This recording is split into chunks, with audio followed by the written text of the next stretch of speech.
প্রথমে একটা সুখবর দিয়ে আপনাদের শুরু করি। আপনাদের নেত্রী, বাংলাদেশের প্রধানমন্ত্রী শেখ হাসিনা সীমান্তের কাছাকাছি পৌঁছে গেছেন। কোথায় আছেন আমি জানি, কিন্তু সেটাই বলবো না। বুঝতেই পারছেন, সুরক্ষার কারণে সেটা বলা যাবে না। এখন তিনি সময় অপেক্ষা করছেন।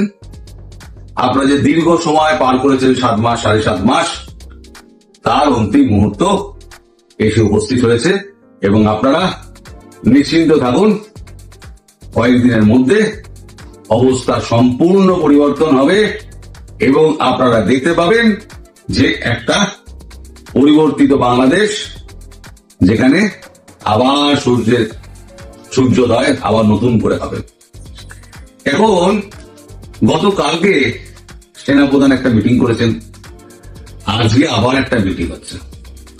সেই মিটিং এ সমস্ত কোর কমান্ডার যারা রয়েছেন জিওসিউসি, তাদেরকে ডাকা হয়েছে, বিভিন্ন দপ্তরের লোকেদের ডাকা হয়েছে। এখন এই নিয়ে প্রচুর মিটিং চলছে। গতকাল রাত থেকে বিভিন্ন ক্যান্টনমেন্ট থেকে সমস্ত সেনারা ধীরে ধীরে ঢাকার উদ্দেশ্যে রওনা হয়েছেন। কিছু ঢাকায় পৌঁছেছেন, কিছু মাঝপথে রয়েছেন, কিছু রওনা হচ্ছেন। আশা করা যাচ্ছে আজকে রাত থেকে ফুল দমে অ্যাকশন শুরু হয়ে যাবে এবং সব থেকে বড় যেটা বলার বিষয় সেটা হচ্ছে আজ অথবা কাল যে কোনো দিন সেনাবাহিনী ওয়াকারুজ্জামান জেনারেল তিনি হাতে ক্ষমতা নিয়ে নিচ্ছেন। ইতিমধ্যে সমস্ত এয়ারপোর্ট গুলো বিমান বাহিনীর সৈন্যরা সব দখল নিয়ে নিয়েছে। কোন বিমান তাদের অনুমতি ছাড়া দেশ ছাড়তে পারবে না, কিন্তু বিমান নামতে পারবে। যাত্রীরা যারা আসবেন তারা নির্বিঘ্নে যাতে ঢুকতে পারেন তার ব্যবস্থা করা হচ্ছে। এই যে আগামী 2 দিন এই যে চলবে, এই আন্দাজটা সার্জিৎ, হাসনাত, এই যত ল্যাজমোটা সমন্বয় ছিল না, সব পেয়ে গেছিল। এইটুকু খবর পাওয়া গেছে সার্জিৎ এবং হাসনাত এই দুজনের তাদের পরিবার সহ পলাতক। গতকাল রাত থেকে পলাতক, তাদের কোনো খোঁজ খবর পাওয়া যাচ্ছে না। তাদের বাড়ির লোকেরা কোথায়, তারা কোথায়?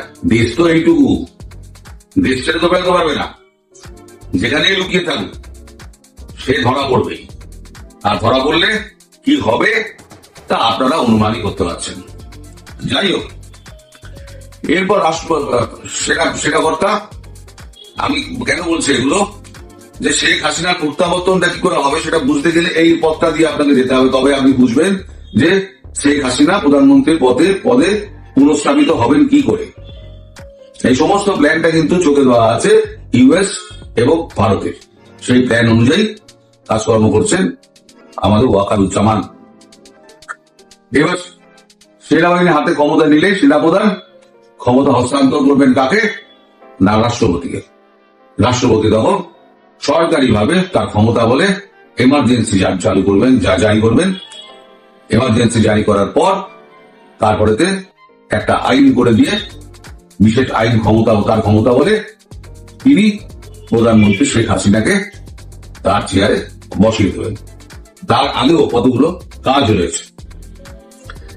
এখন ক্ষমতা তো অর্পণ হবে। শেখ হাসিনা যেমন আমাদের দেশের মনমোহন সিং, তিনি যখন অসুস্থ হলেন তিনি 6 মাস অফিস যেতে পারেননি। তার একটা বুকে সার্জারি হয়েছিল, অফিস যেতে পারেননি। তিনি কি প্রধানমন্ত্রী থাকেননি? তার আগে যিনি প্রধানমন্ত্রী ছিলেন, তার আগে প্রধানমন্ত্রী ছিল আমাদের বাজপেয়ী সাহেব। সেই বাজপেয়ী সাহেব যখন তার নি রিপ্লেসমেন্ট হয়, তিনি 9 মাস অফিস যাননি, তার প্রধানমন্ত্রীত্ব চলে গেছিল।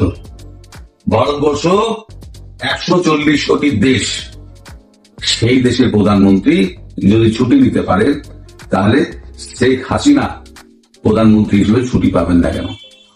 তিনি ছুটি দিতে গিয়েছিলেন, কারণ তিনি তো পদত্যাগ করে যাননি। তিনি এসে আবার ক্ষমতায় বসবেন, ক্ষমতায় বসে তিনি আবার দেশ শাসন করবেন। আমার চিন্তা হচ্ছে এই ইউনূস চাকরি এই ইউনুসটার কি হবে?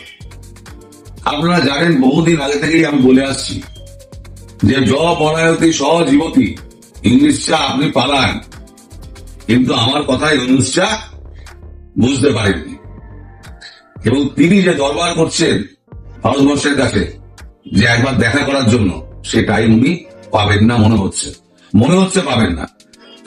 কারণ 26 তারিখ, আগামীকাল 26 তারিখ, 26 তারিখে তার তো আজকে 25 তারিখে রাত্রে যাওয়ার কথা। তার আগে সেনাবাহিনী যদি তাকে অ্যারেস্ট করে নেয়, তাহলে পরে তার চীন যাত্রা হলো না, সে জায়গা তার জেল যাত্রা হবে। এবং জেলের লক্ষ্যে কিছুদিন খাওয়ার পর তিনি বুঝতে পারবেন যে চিন্ময় প্রভু তার কতটা কষ্ট হয়েছে, তাকে কি অন্যায় ভাবে আটকে রাখা হয়েছিল। এই যে যত আমাদের আওয়ামী লীগের যত কর্মী, যত হিন্দু মাইনরিটি যত লোকজন রয়েছে, তাদেরকে ধরে ধরে সমস্ত মেরে তাদেরকে জেলে পুড়ে দেওয়া হয়েছে। এইবারে তেলেরা বুঝতে পারবে যে কত ধানে কত চাল। জেলে ঢোকানো সহজ, কিন্তু জেলে থাকা কিন্তু খুব কঠিন। এখন আমি যখন প্রথম বলতে শুরু করেছিলাম 6 মাস আগে যে শেখ হাসিনা প্রধানমন্ত্রী হিসেবে মার্চ মাসের মধ্যে ফিরবেন, অতি বড় আওয়ামী লীগ সমর্থকও তখন কিন্তু অবাক হয়েছিলেন যে আপনি এই সময় এটা বলছেন কি করে। আমি তো গণৎকার নই, আমি কোথাও একটা খবর পেয়েছিলাম যে এটা 6 মাসের প্রজেক্ট, 6 মাসের মধ্যেই শেষ হবে। শুধু ট্রাম্প আগেই শেষ হয়ে যেত, ট্রাম্প বাবু মধ্যিখানে ঢুকে পড়াতে একটু যা লেট হয়ে গেল, এর বেশি কিছু হয়নি। তবে মার্চের মধ্যেই প্রধানমন্ত্রী ঢুকে যাবেন, অন্তত তিনি আমার কথাটুকু রাখবেন, এটুকু বিশ্বাস আপনাদের প্রধানমন্ত্রীর উপরে আমার আছে। যে সেনা ফরম্যালি ক্ষমতা হাতে নিয়ে নিয়েছে এবং যে এই ইউনূস সরকারকে তারা বরখাস্ত করে দিয়েছে, এই খবর এখনো আমার কাছে আসেনি। যে মুহূর্তে আসবে আমি আপনাদেরকে সেই খবর দিয়ে দেবো। তবে তারা সেনা সমস্ত বাংলাদেশের সমস্ত ঢাকা শহরে তারা ছড়িয়ে পড়েছে, তারা সব জায়গায় পজিশন নিয়ে নিয়েছে যাতে কোনো রকম বিক্ষোভ বিদ্রোহ ইত্যাদি না হয় তার জন্যে। কিন্তু সেনার প্ল্যানিং এর মধ্যে কি আছে? সেনার প্ল্যানিং এর মধ্যে কি আছে যে এই মুহূর্তে একটা কেয়ারটেকার গভর্নমেন্ট হবে।